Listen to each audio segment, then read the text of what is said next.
Hello everyone. What I'd like to do here is give some attention to explaining the basic relationship between Mars and Pluto. I've spoken about the current opposition that's going to continue to grow over the next several days and will be active for several months. It's a very big part of our current present moment evolutionary theme. Here I just want to speak to the relationship between Pluto and Mars in general. This is something that Jeffrey Wolf Green taught about and is a really essential part of the evolutionary astrology orientation. So I also wrote a newsletter on this and wrote a whole article on this very topic. I sent that out a few days ago. If you'd like to receive these newsletters, subscribe to my mailing list below, and you can also get an archive of all recent newsletters on the subscription page itself. I also have recently taught a introduction to planets that square the lunar nodes, which is an intro to an upcoming class series that begins in November. If you'd like to receive a copy of that intro talk and the slides that I used during that talk, check it out in the description below, and you can learn more about the upcoming series as well. Lastly, as always, I'm available for one-on-one sessions, relationship readings, and long-term discounted soul-to-soul companionship sessions for those that would like to work with me long-term. Okay, let's jump into it. Both Pluto and Mars have something to do with desire. Pluto corresponds to desire on the deeper subconscious level. It basically says we come into this world and we all want something. What does that mean? We want something. We're all looking for something. Everyone alive is looking for the next stage, the next evolution. There's something always emerging, or there's something that's always kind of coming to an ending. We all have desire. We're all seeking some kind of experience.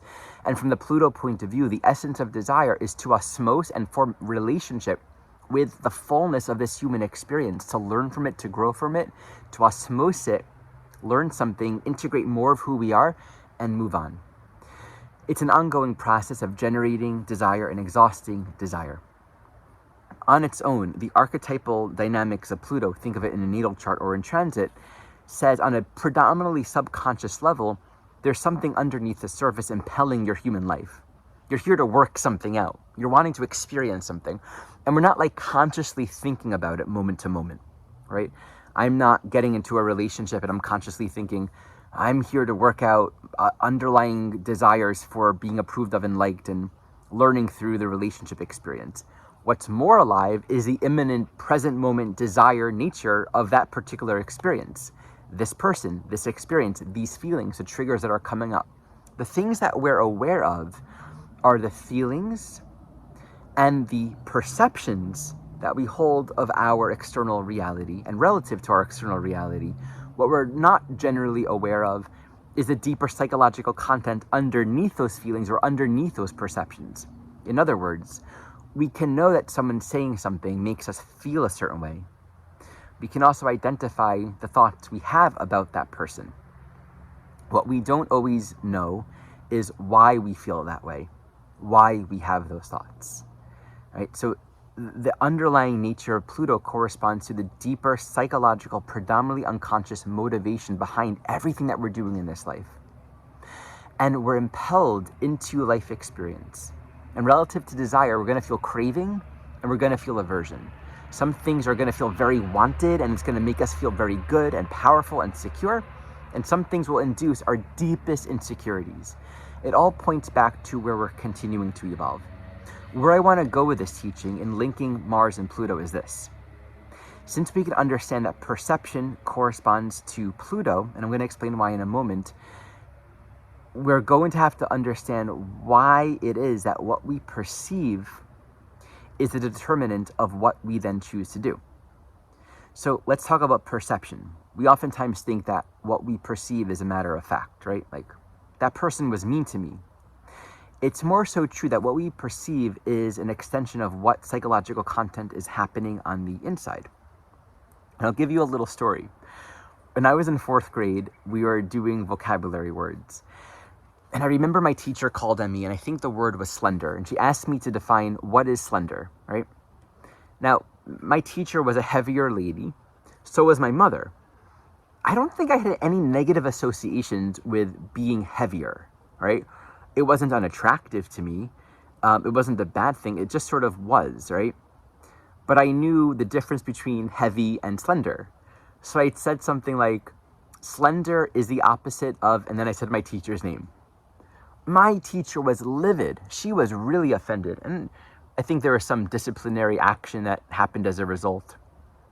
And I remember noticing how deeply hurt and offended she was by it. And I didn't mean anything wrong by it. I wasn't trying to insult her. I wasn't trying to attack her. I wasn't trying to like, haha, you're fat. Because that wasn't in my mind. But that was in her mind. Right? She saw you are the opposite of slender as an insult on her weight. What does this point to? Well, we all can identify with that, right? Someone might make a comment about something about our physical appearance or our behavior, and it might hurt us. But it also might not hurt us, right? Another perspective is I make that statement and it's, oh, Ari made a funny statement. If we're not attached to anything, it's not going to hurt. And thus, we're not going to perceive it relative to that hurt. She perceived me as maybe being rude or insulting, or what television show did you watch, or where did you learn to talk that way, right? A very specific frame of perception that's determined by the deeper psychic content that's arising within her. When something doesn't affect us, when it doesn't trigger our deepest vulnerability, we're not going to have much of an opinion on it. And what we perceive will be fairly neutral. In fact, we can even see a person acting out in a very harmful way. And for the most part, we're going to see a calling for love. Right? When it's not hitting and kind of attaching itself to something inside of us that feels weak and vulnerable, we're just going to see the vulnerability of another person, but not use it against them. That's our natural response, actually. When we're not clouded by our unresolved content, our natural response is a sort of compassionate understanding. And it's neutral. We can laugh at things a lot more easily. And so the point that I'm making here is that perception follows desire. And whatever desires we have, whatever attachments, whatever psychological content we're working out in this lifetime, we're going to perceive a reality relative to that. And there's a very important teaching in A Course in Miracles that says something like, perception is a mirror, not a fact. Right? Everything's pointing down to what is held within our own mind. So when I talk about perception from an evolutionary perspective, that is absolutely intricately bound up with Pluto itself. We can't divorce perception from desire, which fundamentally says what we're seeing points back at what we want to see, not in the direct sense of, I want to see someone insulting me, not on that level. But what we're going to see points back to what we hold inside that we haven't yet fully integrated or worked through. If we're identified as a body or with our weight, if our sense of security, if our power is entangled up in various forms of identification, we're going to see a world that is either going to affirm the identity that we're wanting to be, or it's going to attack it. That's going to be the life that we're living. And we can't avoid that until our desires change. Now, let's bring this to Mars. Mars is action. Mars is how we respond to experience. It's what we're actually consciously doing. It's how we're meeting and choosing to act upon the things that we feel, and it's how we're responding to the stimulus that arises in our life. In a sense, with Mars, we need to know that we're free. There needs to be a lot of freedom to feel that we can act in whatever ways we need to, right? Being unbound, unhindered by any kind of opposition to do and make the choices that we need to. However, we create our own opposition. We create our own hindrances in that we don't really realize that our perception determines the very, very narrow range of actions that we possibly can make.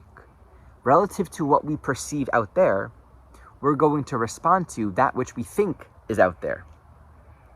Our choices in life, the things that we think we can do, are determined by that which we think we see, which itself points back to what are we working out on the inside. Our true capacity for freedom of action and to respond in all kinds of ways depends entirely upon what we think we're responding to. And herein is the essential relationship between Pluto and Mars.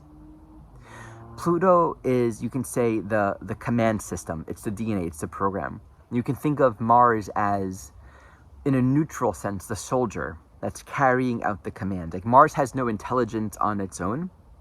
The actions that we choose are to serve the thing that the actions are here to serve. Like, the actions point to a purpose. There's a reason for all the things that we're acting upon and doing and moving towards or defending or protecting against in life. So the commands of the soul or the general will be executed and played out by the soldier. And of course, the soul is going to make the command. We, as a soul, are going to be choosing the actions and executing movements in life relative to what we think we're doing and what we're seeking to get. What is it we desire? And what we protect, what we defend against, where we perceive threat, fundamentally points back to our own internal psychology. And this isn't to be used in a way to say, okay, great, well, then there's nothing to fear. I should never be defensive or protective, because that's just not true. We have to be completely authentic. In fact, we have no choice. We have no choice but to be completely real and authentic about what we believe exists. Perception is an authentic experience, even if it's conditional, even if it's dependent upon our personal subjective reality. That's just true. All perception is like that. Nevertheless, it's authentic to the experiencer. My perceptions are absolutely emotionally real and authentic to my own experience. And so to actually make new choices means I can't just intellectually work through this. I'm having a real experience. I'm perceiving something. It's hitting something deep within. Right? So how do we work with Mars Pluto in an evolutionary way? And basically there are two general paths that we all take. There's the path of just acting upon what we think is out there, right? So that can be very impulsive, immediate, defensive, and protective. I think you're attacking me, so I'm going to attack. I'm seeing myself as being threatened, so I'm going to fight, flight, or fawn accordingly, right? That is a path. It's valid in its own sense, because often we're going to learn through action and reaction. Every action that we put out there is going to elicit a response inside and outside, right? And even non-action will induce a response. Oftentimes, the perceptions that we're responding to will give us immediate feedback as to what's really going on. If we act in a defensive way, usually we'll feel guilt at some point. It'll catch up to us because we're living and we're acting and we're moving for separation. That will catch up. It'll exist somewhere in our emotional body. But if we're seeing something that is threatening us and we're not acting, we'll probably feel depressed. We'll feel stuck. We'll feel defined and weighed down by our circumstances, and it'll eat away at our own energy. So in a sense, oftentimes, relative to the limitations of our own perceptions and our lack of psychological self-awareness, the things that we can do in the context of any challenging situation is a sort of damned if you do, damned if you don't kind of situation. You're either going to feel guilt or feel depression. Nevertheless, this does provide some feedback and insight and learning. The key with Mars is this energy needs to move. The way in which this energy moves is dependent entirely upon the fixation of our own perception, the fixation of our own mind. So fundamentally, at the ground of all of this, there has to be a desire, because it all comes back to, at the core, what do we want most? What do we desire? We have to desire to want something different, to know something different, to know what's true, and to know who we are. And that desire might be alive within us, simultaneous to not really knowing the truth. But this is where the agency is. Like, the agency and our freedom of choice may not be to see something differently in that moment, but it might be to remind ourselves that we can see something differently. There's another way of thinking. And this is the threshold of soul growth that is uncomfortable, because in the moment we oftentimes won't want to go there, because we'll think, well, I'm going to get walked upon or I'm going to get hurt. But there's always like this invitation impelling us towards, there's another way to see this. If you can know who you are differently, then it's not going to subdue your energy. It's going to reframe it and transmute it on a higher level of consciousness. Like, this Mars energy can be used and utilized and transmuted and purified. And this is why Mars is a self-cleaning oven, because ultimately everything that we do is going to bring us back to the edge of our own evolutionary growth and the world and the perceptions that we're holding and the desires that we're working out. Fundamentally, who do we think we are? So I had this repeated experience where I receive sort of this thread of these messages that have been coming to me, usually in my dreams, for a while now. And they're always the same, and they're very nice, like bite-sized messages. The kind that you won't forget, that are helpful. And I'm just really grateful for these messages because they're pointing to an essential teaching that obviously like something out there is like wanting me to get it because I want to get it. It's reflecting that I want to know this, I desire, and yet I haven't yet learned this, right? So here are the messages. In one dream message, I'm told, freedom is my holy name. And that's actually a song that I wrote in my album. In another message, I'm told, the highest interpretation of every experience is to respect and affirm the fact of your freedom. The highest interpretation of every experience is to respect and affirm the fact of your freedom. The other message is, you are never stuck. In fact, I even had a dream recently. I asked God, tell me who I am, right? And in that dream, I'm singing a song, I am love, I am love. It's like, I am love. So all of these messages pointing to, I am love, I am free, I am never stuck. Everything is pointing to my freedom. What's the teaching in that? This is the deeper part of Mars. Ultimately, along this journey, we practice and we learn responding to stimulus and experience from the point of view of our desire to evolve and to be who we truly are. And just in that sense, to truly know our power, right? To be empowered as the agency in the soul being that we actually are, as opposed to fixating on the ephemeral conditions, Pluto, right? Everything comes and goes, but it seems really important and we got to do something about it right now. That just points to where we are ignorant of our own true nature.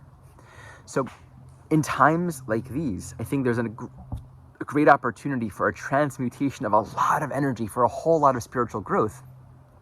And that it's an opportunity to strengthen our desire. Mars-Pluto in a strong aspect will fundamentally point back down to, what do I most want? And then we can feel the strong energetics that are arising, the stress, the fear, the anger, the defensiveness, the protectiveness, all of the Mars energetics and the disempowerments that can come with this Pluto-Mars. We can meet that. And by no means am I saying that myself or any of us should have the skill set for dealing with it gracefully or wisely. I think that this is an evolutionary edge where the stimulating content is so real and strong that it's an opportunity to strengthen the desire to evolve. And in that desire to evolve, the concentration on that, we're brought back to a deeper knowledge of who we are and our innate security, strength, resiliency, and capacity. There's another dimension to Mars where we also have things to do in this life, right? And when our energy gets less hooked up in dealing with the things that are just sort of sticking to us, we can use our energy and kind of use up that energy for other experiences that are a little cleaner maybe, right? Where we're actualizing more of our potential, where we're actualizing more of our potential and finding more of our power.